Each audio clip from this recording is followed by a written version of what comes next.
Alors, je vais expliquer. J'ai pris une position aujourd'hui. J'ai pris une position aujourd'hui et je vais vous expliquer comment j'ai fait pour prendre la position. Alors là, vous vous dites, ah, il s'est pris un SL. Non, je me suis pas pris un SL. Et même si je m'étais pris un SL. Ah, il faudrait que je fasse une vidéo où je me prends un SL. Je vais faire ça la prochaine fois. Donc, comment j'ai pris cet achat? Parce que là, on est en 1 heure, hein. Mais en 1 minute, ça donne ça. Moi, j'ai pris ce mouvement-là. Et j'ai arrêté mon trade ici. Je l'ai pas laissé TP. Je l'ai coupé parce que j'étais. En fait, ça me suffisait pour aujourd'hui. Et je savais qu'il allait avoir une réaction. Puis après, le temps que le prix fasse sa réaction, qu'après je puisse break even en positif. Enfin, j'avais assez aujourd'hui et je suis sorti. C'est pas une position que de toute façon je voulais garder longtemps. Et clairement, je vous mens pas, je suis arrivé. Je suis arrivé sur le graphique. Putain, je cherche un truc. Je suis arrivé sur le graphique était. Le marché était comme ça. Je suis arrivé, le marché était comme ça. Et c'est pour ça que quand je vous dis d'avoir une bonne compréhension du marché et surtout d'analyser au préalable, c'est qu'après, lorsque tu arrives sur le marché, bon, pas, je veux pas dire peu importe le moment, mais je suis arrivé sur le marché, le prix est là, qu'est-ce que je vois? Qu'est-ce que là le marché me donne comme information? Ben, il me donne une première information, ça. Ok, je vois il y a eu une grosse prise de liquidité. Je me demande pourquoi. Je vois ici, ok, d'accord. Il est venu prendre cette liquidité. Je me dis quoi? Je me dis, puisqu'il est venu prendre cette liquidité, il y a des fortes chances qu'il fasse cette petite réaction à la hausse. Ok? Ça, c'est la première confirmation. Deuxième confirmation, ici, j'étais en tendance haussière. Parce qu'il avait créé un plus haut que là. Même si j'ai dit, j'ai fait un appel à une personne, j'avais dit, ce plus haut là, faut pas forcément le considérer comme un vrai plus haut, mais je le mets avec ma flèche parce que voilà, il a fait un plus haut, donc je le mets. Pourquoi faut pas le considérer comme un plus haut, on va dire, solide? Voilà, c'est ça le mot, solide. Parce qu'il est venu vraiment, c'est plus une prise de liquidité. Prise de liquidité qu'il était venu faire sur ces equal high qui étaient là. Voilà. Tout ça pour dire que en 1 heure,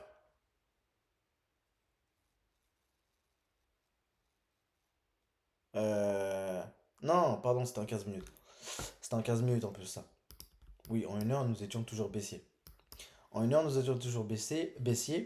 Et donc, si je devais mettre un Fibo 1 heure, de ce plus haut là à ce plus bas là, parce que c'est ça qui a fait cette impulsion haussière, ici, je me trouvais dans le discount. Donc, intéressant pour acheter.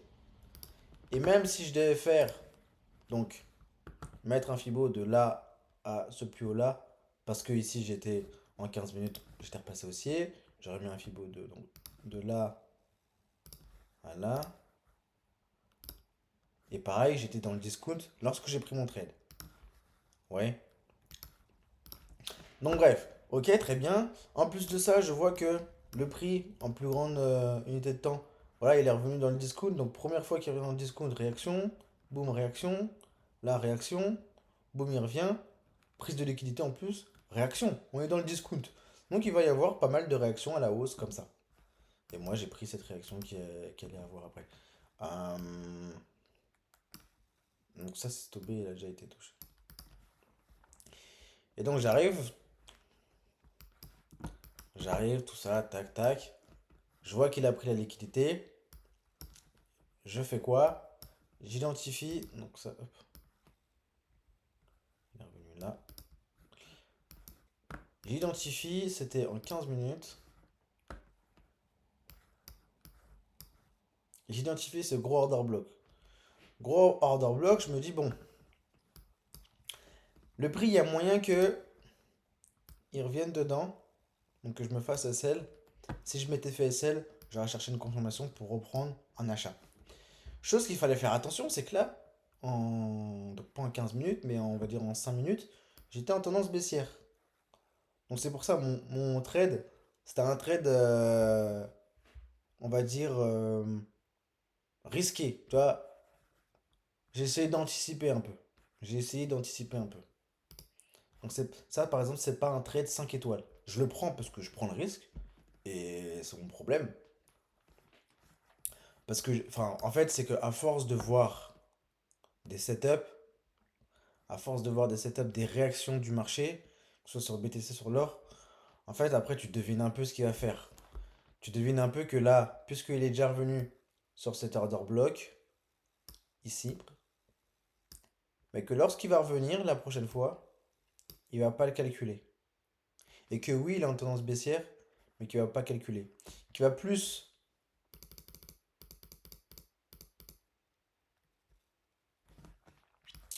qu'il va plus prioriser. Mais ça, encore une fois, c'est à force de voir hein, et à force de backtester. Donc là, ici, si je devais vous le dessiner, là, ici, voilà, il y avait un order block vendeur. Non, voilà, tout ça c'était order block vendeur.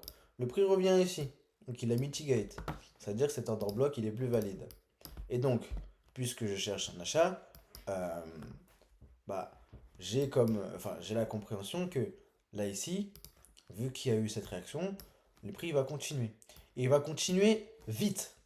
C'est une impulsion qui n'aura pas de retracement, ou peu de retracement. Que si j'attends un retracement, en fait, je vais attendre longtemps.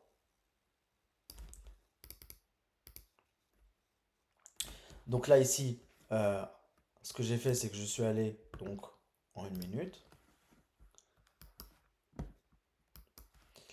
Et là, et là, en 1 minute, je crois que... non, là, j'avais pas encore pris. Voilà. C'est là que je l'ai pris.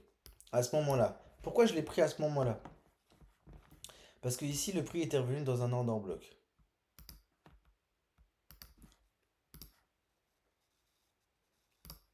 Donc, ça veut dire que si le prix décidait de me sell, ça veut dire que quoi? Ça veut dire il ne calculerait pas l'order block, parce qu'il ne peut pas revenir plus profondément, il n'y a pas d'order block plus profond.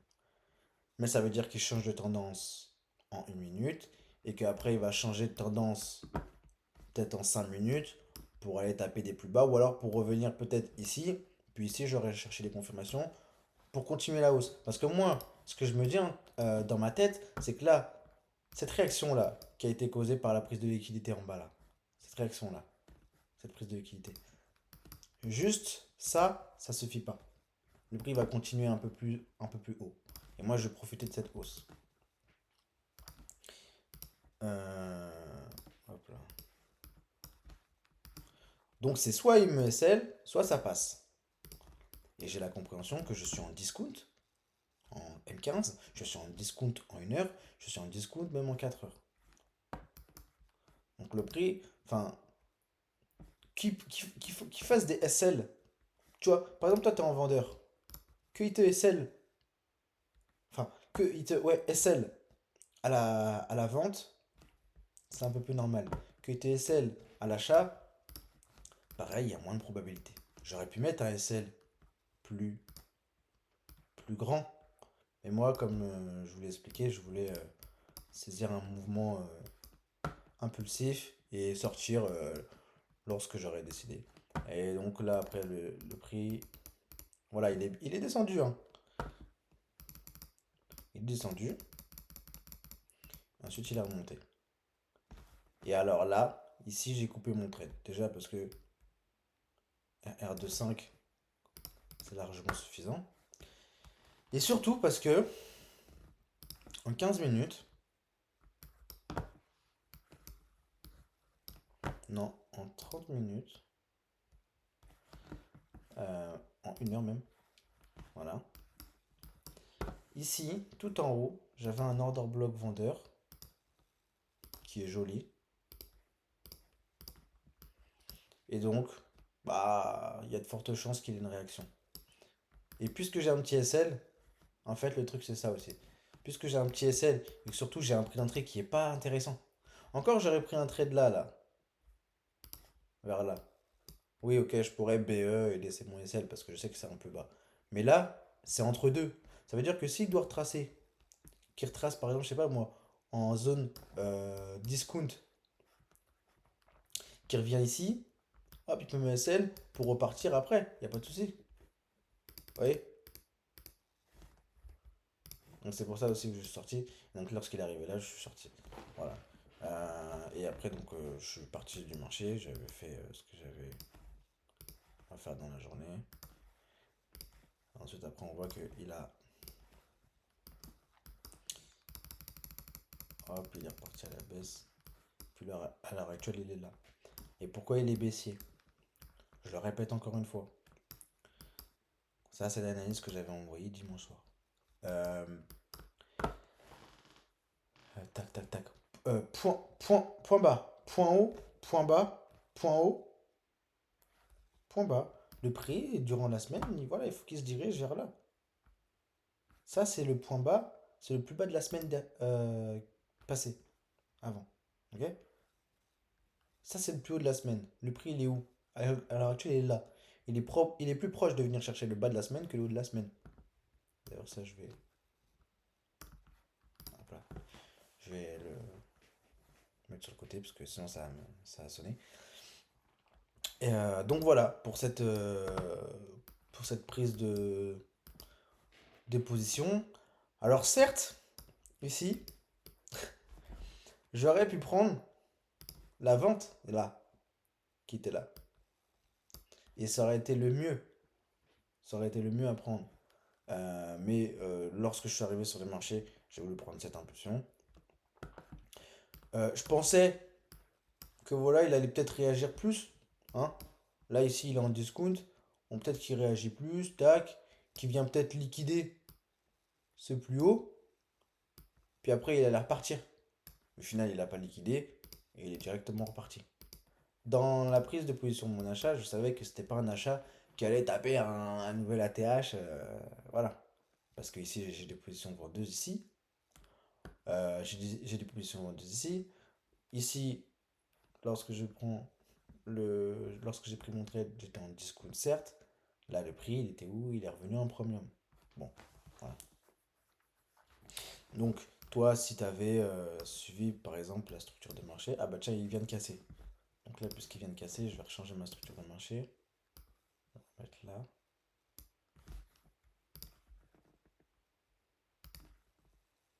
Plus haut. Et ce plus haut là a créé ce plus bas là. Et on est toujours ici.